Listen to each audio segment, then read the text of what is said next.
السلام علیکم ورحمۃ اللہ وبرکاتہ۔ میں کسائی کا کام کرتا تھا۔ میری دکان کے پاس ایک 7 سالہ لڑکا آ کر بیٹھ جاتا اور مجھ سے چربی لے کر چلا جاتا۔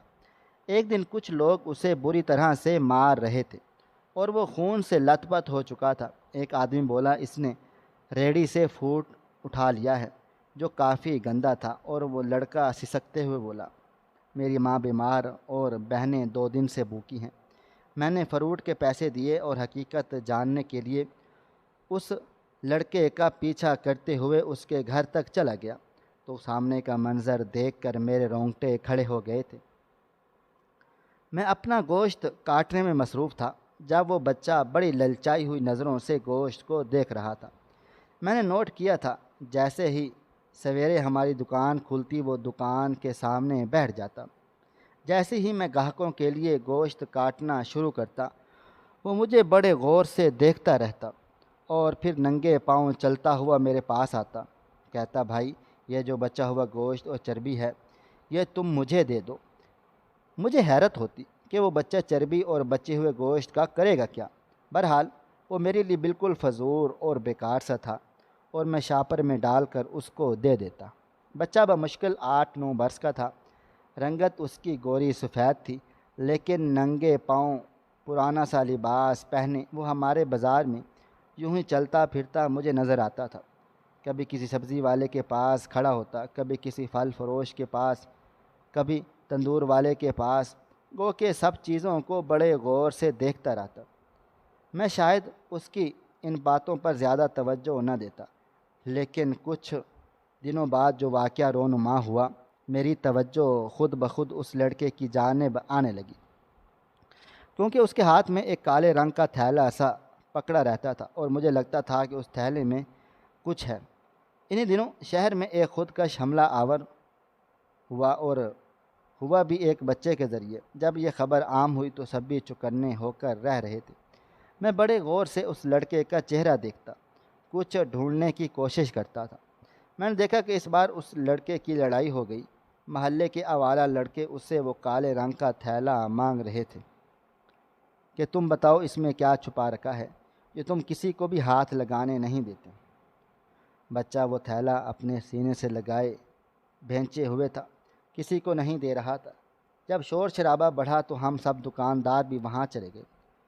وہ لڑکے کہنے لگے، یہ لڑکا روزانہ بازار میں آتا ہے اور اس کے ہاتھ میں یہ کالا تھیلا ہوتا ہے، ہمیں اس پر شک ہے، اس کو بولو کہ اپنا تھیلا کھول کر دکھائے۔ وہ لڑکا کہنے لگا، نہیں، میں یہ تھیلا کسی قیمت پر بھی نہیں کھولوں گا۔ یہ سن کر تو بہت سارے دکاندار بھی اشتعال میں آ گئے، کہنے لگے، کیوں، اس میں کوئی بم چھپا ہے؟ وہ کہنے لگا، نہیں نہیں، اس میں ایسا کچھ بھی نہیں ہے۔ تو پھر میں نے کہا کہ تم اتنا چھپا چھپا کے کیوں رکھ رہے ہو؟ جب اس میں کچھ ہے ہی نہیں تو دکھا دو ان لوگوں کو۔ لیکن وہ نفی میں سر ہلانے لگا، کہنے لگا، نہیں، یہ دکھاؤں گا میں۔ بہت سے نوجوان لڑکوں نے اس سے وہ تھیلا کھینچنا چاہا، لیکن اس نے اپنے قریب آئے نوجوانوں کو دھکا دیا اور بھاگ کر گلی کے اندر چلا گیا۔ بہت سے جوان اس کے پیچھے گئے، لیکن وہ ایک دم وہ گلی میں غائب سا ہو گیا تھا، یا شاید چھپ سا گیا۔ بہرحال لوگوں نے کہا، اگر اب ہمیں یہ نظر آیا تو ہم اس کا تھیلا ضرور دیکھیں گے۔ دوبارہ کئی روز تک اس بچے نے وہاں کا رخ نہ کیا۔ مجھے تو عجیب سے وسوسے آنے لگ گئے۔ آج کل چوری چکاری اور یہ خودکش بم دھماکے والے بھی بڑھنے لگے تھے۔ خدا ایسے لوگوں کو غارت کرے جو معصوم بچوں کو یہ سب سکھا کر ان کی زندگیاں برباد کر رہے تھے۔ چند روز کے بعد دوبارہ وہ لڑکا سہما ہوا کھوجتی نظروں سے وہاں آنے لگا۔ اس کے بعد میں نے نوٹ کیا کہ وہ بچہ بنا تھیلے کے آنے لگا، اس کے پاس کوئی تھیلا موجود نہ ہوتا۔ ایک بار میں نے سوچا کہ میں اس کا پیچھا کرتا ہوں، دیکھتا ہوں یہ کون ہے۔ مجھے وہ لڑکا جانے کیوں کچھ مشکوک سا لگ رہا تھا۔ ہمارے محلے کا بھی نہیں تھا اور میں اسے پچھلے 10 دنوں سے یہاں پر گھومتا پھرتا ہوا دیکھ رہا تھا۔ اس سے پہلے تو کسی نے اس بچے کو نہیں دیکھا تھا۔ وہ چلتا ہوا ایک بار پھر میری دکان کے پاس آیا اور دکان سے تھوڑا دور ہو کر زمین پر بیٹھ گیا۔ وہ جہاں بیٹھا تھا وہاں بہت دھوپ تھی، گرمی بھی آج اپنے جوبن پر تھی۔ مگر وہ لڑکا وہاں بیٹھ کر ایک ایک کو بغور دیکھ رہا تھا۔ میں 1 گھنٹے تک سارا گوشت صاف کر کے رکھتا رہا، خراب گوشت اور چربی الگ کرتا رہا، گاہے بگاہے اس پر بھی نظر ڈال رہا تھا۔ جب گوشت صاف کر کے فارغ ہوا تو وہ اٹھ کر میرے پاس چلا آیا، کہنے لگا، بھائی جان ایک بات کہوں؟ میں نے سوال نظروں سے اسے دیکھا اور بولا، ہاں ہاں کہو۔ کہنے لگا، بھائی جان یہ خراب گوشت مجھے دے دو گے؟ اس کا سوال مجھے چونکا سا گیا تھا۔ میں نے چربی اور خراب گوشت والا تھیلا ویسے بھی کچرے میں ہی پھینکنا تھا، مگر ایک سوال فوراً میرے دل و دماغ میں آیا۔ میں نے اس لڑکے سے کہا، تم اس خراب گوشت کا کیا کرو گے؟ ذہن میں فوراً ہی یہ خیال آیا کہ کہیں یہ لڑکا بھی خود کش دھماکے والوں میں سے تو نہیں نا، یہ نہ ہو کسی خراب گوشت میں بم وغیرہ چھپا کر یہاں رکھ دے اور پھر جب تک اندازہ ہو تو بہت دیر ہو چکی ہو۔ وہ لڑکا خاموش ہو چکا تھا، کہنے لگا، ویسے بھی تو پھینک دو گے، مجھے ہی دے دو۔ مگر میں نے فوراً ماتھے پر تیوڑی چڑھا لی اور گوشت دینے سے منع کر دیا۔ میرے ایک بار منع کرنے پر وہ خاموشی سے جا کر وہیں بیٹھ گیا اور کبھی پھل فروش کو دیکھتا تو کبھی سبزی فروش کے تھیلے پر نظریں دوڑاتا۔ دل میں بے چینی تو تھی، مگر میں اس کے باوجود وہ خراب گوشت کچرے کے ڈھیر پہ پھینک دیا۔ وہ وہیں موجود تھا، ہر شام صفائی والا وہ اٹھا لیا کرتا، جو نہیں میں وہ خراب گوشت وہیں پھینک کر آیا۔ بہت سی آوارہ بلیاں اس گوشت پر جھپٹیں، وہ شاپر کو پھاڑ کر گوشت نکالنا چاہ رہی تھی۔ میں تو وہاں سے پلٹ کر اپنی دکان پر آ گیا، مگر جب پلٹ کر دیکھا تو میرے ہوش اڑ گئے، کیونکہ وہ مشکوک سا لڑکا ان بلیوں کو وہاں سے ہٹا کر وہ گوشت کا چھاپر ان سے چھیننے کی کوشش کر رہا تھا۔ مگر وہ بلیاں بھی آوارہ اور جنگلی تھیں، اس لڑکے کے ہاتھ پر پنجے مارنے لگیں، مگر اس کے باوجود اس لڑکے نے بلیوں کو ہٹا کر وہ گوشت چھینا جو آدھا زمین پر اور آدھا بلیوں کے منہ میں رہ چکا تھا۔ اس نے باقی بچا گوشت اٹھایا اور ایک جانب دوڑ لگا دی۔ میں کتنی دیر تک یہ منظر دیکھتا رہا۔ شکل سے تو اچھا خاصا معلوم ہوتا تھا، مگر کوئی بھی لڑکا بھلا خراب گوشت کے لیے اتنی جدوجہد کیسے کر سکتا ہے؟ میں ساری رات سو نہ سکا تھا، یہی سوچتا رہا کہ اس لڑکے کے بارے میں کیسے جانوں، وہ کہاں کا تھا اور ایسا کیوں کر رہا تھا۔ اگلے روز تو اس لڑکے نے وہ حرکت کی کہ سبھی کو پریشان سا کر کے رکھ دیا۔ میں نے ابھی دکان کھولی ہی تھی اور اپنی دکان کو سیٹ کر ہی رہا تھا کہ ایک شور کی آواز آئی۔ میں نے دیکھا کہ بہت سارے نوجوان اس لڑکے کو مار پیٹ رہے تھے۔ میں وہاں پہنچ گیا۔ میں نے دیکھا وہ لڑکا اپنے پیٹ پہ ہاتھ رکھے گھٹنوں کے بل بیٹھا تھا اور منہ بھی اس نے اپنے گھٹنوں میں دیا ہوا تھا۔ لوگ اس کی کمر پر اس کو مار پیٹ رہے تھے، اسے سیدھا کرنے کی کوششیں کر رہے تھے، مگر وہ اپنا چہرہ چھپائے لوگوں کے غصے مکے کھاتا ہوا رو رہا تھا۔ میں آگے بڑھا اور لوگوں کو اس بچے سے دور کرنے لگا۔ وہ بیچارہ بالکل بھی مرا سا ہوا چکا تھا، آخر وہ تھا ہی تو 8-9 سال کا، اور یہ لوگوں کا مجمع جو اسے پوری طرح قوت سے مار پیٹ رہا تھا۔ میں نے کہا، اب کیا کر دیا اس نے؟ اب تو اس کے پاس کوئی تھیلا بھی نہیں ہے، کیوں مار رہے ہو اسے؟ وہیں پر ایک پھل فروش بھی تھا، کہنے لگا، یہ چور ہے، میرے پھل چوری کر کے بھاگ رہا تھا اور اس کمینے نے اپنی قمیض کے اندر وہ کالا تھیلا سلوا کے رکھا ہوا ہے، گلے کے اندر سے اس کے اندر پھل وہ رکھتا ہے۔ نہ جانے وہ لوگ اپنے بچوں کو محنت مزدوری کرنے کی بجائے چوری چکاری کیوں سکھا دیتے ہیں۔ وہ لڑکا سسکیوں سے رو رہا تھا، سب کی مار کھا رہا تھا، لیکن اٹھنے کو تیار نہ تھا۔ میں نے پھل والے کو پیسے دیے اور اسے چلتا کیا، باقی کا رش بھی چھٹنے لگا۔ میں اس بچے کے پاس گھٹنوں کے پال بیٹھ گیا۔ میں نے کہا، بیٹا چوری کرنا تو بہت بری بات ہے، تم یہ پھل کیوں چوری کر رہے ہو؟ اس نے اپنا سر اٹھایا اور میری طرف دیکھنے لگا، پورا چہرہ آنسوؤں سے تربتر تھا، چہرے پر جگہ جگہ زخم بھی دکھائی دے رہے تھے جس سے خون رسنے لگا۔ شاید پھل فروش نے اسے بہت مارا تھا۔ کہنے لگا، میری ماں بیمار ہے، ڈاکٹر نے کہا ہے پھل فروٹ کھائے گی تو ٹھیک ہوگی۔ میں نے تو پہلے پھل والے سے کہا کہ تمہارے ٹھیلے پر جتنے بھی گلے سڑے ہیں فروٹ ہیں وہ مجھے دے دو۔ بھائی میں کوئی تازہ اور اچھی قسم کا پھل تو نہیں مانگا تھا، بلکہ سارے دن کا خراب باسی اور نہ بکنے والا سڑا پھل دینے کو کہا تھا۔ بدلے میں اس کے پھلوں کی دکان میں 2 بار رکھوائی بھی تھی۔ جب وہ نماز پڑھنے کے لیے گیا، جب بند کرنے لگا، میں نے اس سے پھل مانگے، ویسے بھی تو اس نے وہ پھینک ہی دینے تھے، لیکن اس نے مجھے دھکا دے دیا، بولا دفع ہو جاؤ، بھوکے ننگے نہ جانے کہاں کہاں سے چلے آتے ہو۔ مجھے غصہ آ گیا تو میں اس کے پھل لے کر بھاگنے لگا۔ تم خود دیکھ لو بھائی، میں نے وہ پھل اٹھائے جو گلے سڑے تھے، تازہ پھلوں کو ہاتھ نہیں لگایا۔ میری ماں بہت بیمار ہے، اس لیے میں نے اس کے پھل چرائے۔ وہ روتے ہوئے ہچکیوں سے یہ سب کہہ رہا تھا۔ میں نے کہا بیٹا تو کوئی کام کیوں نہیں کر لیتی؟ اللہ پاک نے تمہیں 2 ہاتھ دیے ہیں جو سلامت ہیں، پاؤں دیے ہیں وہ بھی سلامت ہیں، تم بالکل ٹھیک ٹھاک ہو، چوری کرنے کی بجائے محنت کرو۔ کہنے لگا محنت سے کیا ملتا ہے صاحب؟ میں نے محنت کی تھی، میں نے لوگوں کی گاڑیاں صاف کرتا، وہ جھڑک جھڑک کر 2-3 بار صاف کرواتے، مگر میں جب ان سے پیسے لینے کے لیے ان کی کھڑکی کے سامنے ہاتھ پھیلاتا تو وہ گاڑی آگے بڑھا کر لے جاتے اور ہنستے میری غربت اور محنت کا مذاق اڑاتے رہتے۔ اس کے بعد میں نے پھولوں کے گجرے بیچنے شروع کر دیے جو میری بہنیں بناتی تھیں، لیکن وہ بھی مرجھانے لگے، کوئی بھی مجھ سے خریدنے کے لیے تیار نہ تھا۔ کہتے تمہارے گجرے باسی ہیں، ان میں تازگی نہیں ہے۔ حالانکہ میری ماں پوری رات ان گجروں کو پانی میں بھگو کے رکھتی تاکہ وہ تازہ لگیں، تر و تازہ ہوں۔ میری بہنیں فجر پڑھ کر بیٹھتی اور انتہائی نفاست سے گجرے پروتی، پھر میرے حوالے کرتی کہ جا کر بیچو، مگر نہ جانے کیوں یہ لوگ نہیں سمجھتے کہ ان باسی گجروں کو خرید لینے سے کوئی غریب 2 وقت کی روٹی کھا لے گا۔ کوئی کیوں نہیں سوچتا صاحب، سب دھتکار دیتے ہیں۔ اس بچے کی باتوں نے مجھے اشک بار کر دیا تھا۔ میں نے جیب سے پیسے نکالے اور اس کے ہاتھ پہ رکھ دیے، اسے اپنی دکان پر لایا اور ½ کلو صاف گوشت بھی اسے تھما دیا، اور وہ خوشی خوشی چلا گیا۔ اس وقت دکان میں کام کا وقت تھا، ورنہ میں اس لڑکے کا پیچھا ضرور کرتا۔ اگلے روز میں لڑکے کو کہیں نہیں دیکھا۔ 3 دن مزید گزر گئے مگر وہ لڑکا مجھے کہیں نظر نہ آیا۔ اسے اس دن لوگوں نے بہت مارا پیٹا تھا، وہ زخمی بھی بہت تھا، شاید بیمار ہو۔ وہ لڑکا 3 روز سے کہیں نظر نہ آیا۔ میرے دل میں ایک عجیب سی بے چینی آنے لگی۔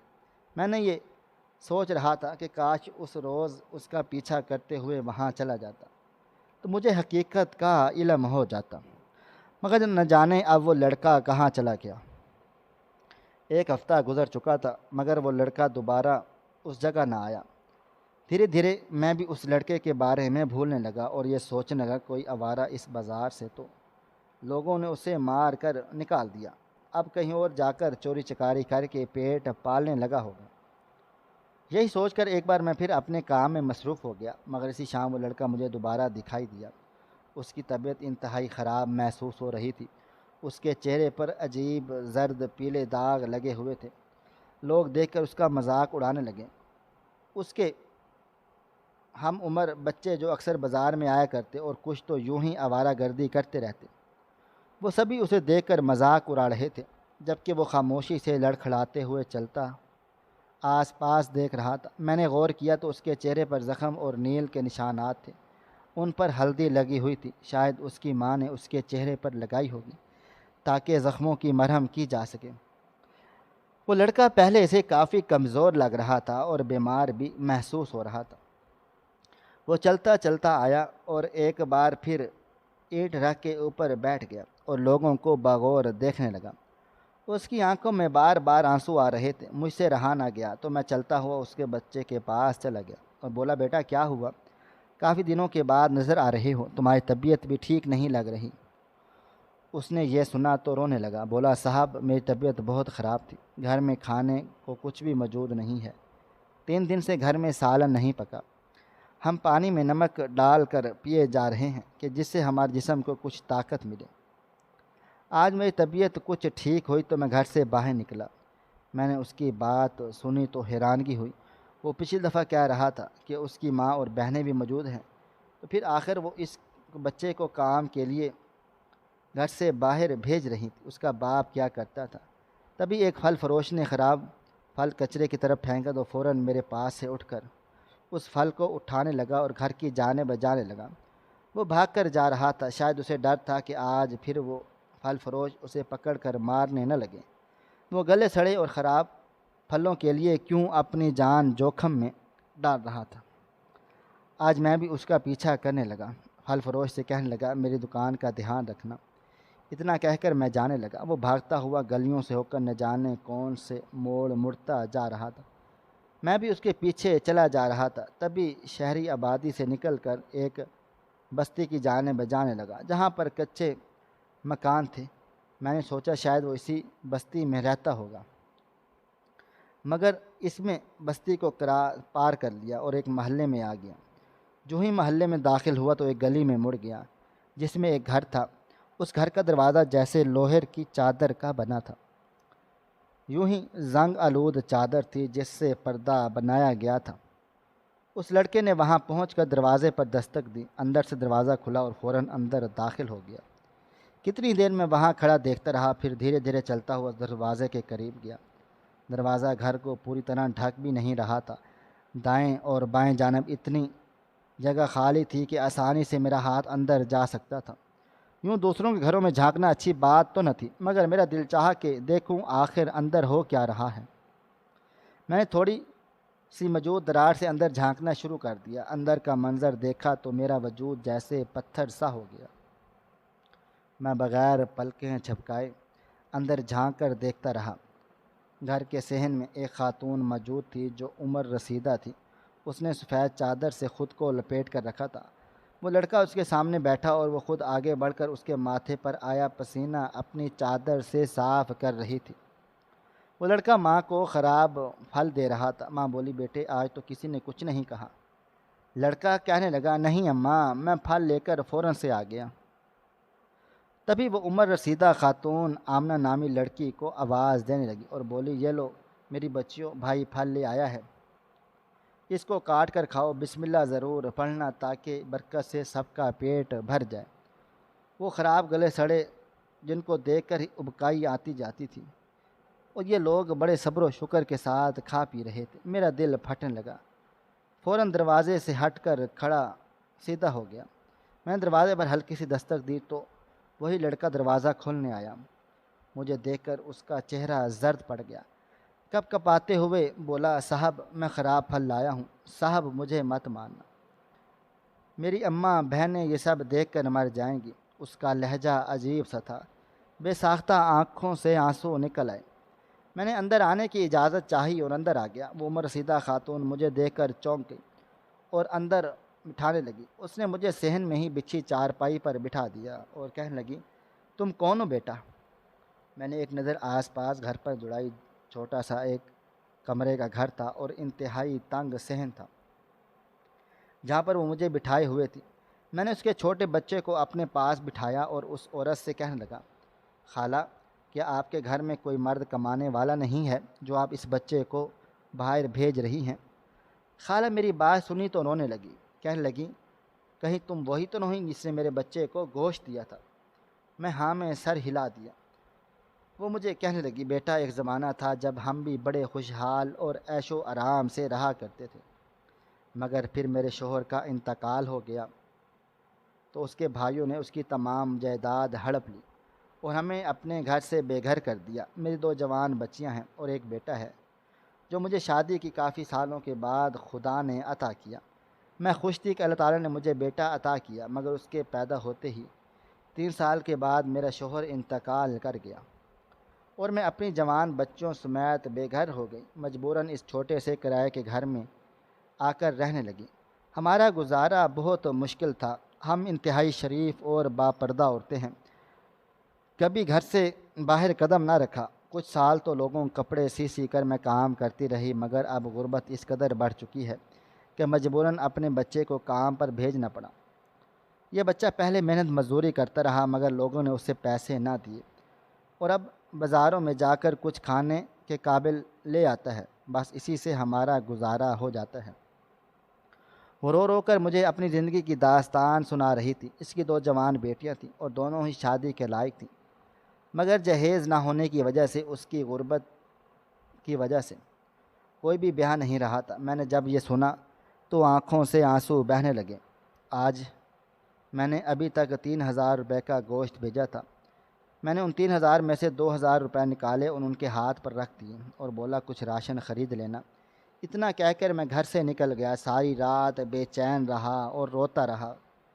اس دنیا میں کس قدر مشکل حالات سے لوگ دو چار تھے، لیکن اس کے باوجود خدا کی ذات کا شکر صبر کر رہے تھے۔